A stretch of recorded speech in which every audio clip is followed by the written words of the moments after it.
धनगर आरक्षणाचा मार्ग मोकळा, धनगर प्रमाणपत्राबाबत राज्य सरकारचा हा मोठा निर्णय।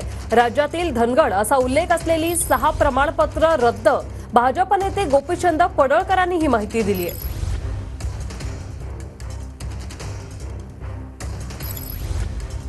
पडताळणी समितीने एकदा दाखला दिल्यानंतर तो रद्द करण्याचा अधिकार त्यांना नव्हता।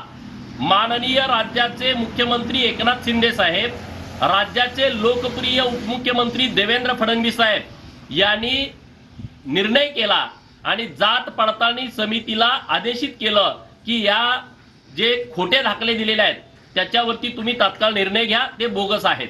आणि मग आज छत्रपती संभाजीनगर जात पडताळणी समितीनं हे 6च्या 6 दाखले रद्द केलेले आहेत, जप्त केलेले आहेत, अवैध ठरवलेले आहेत।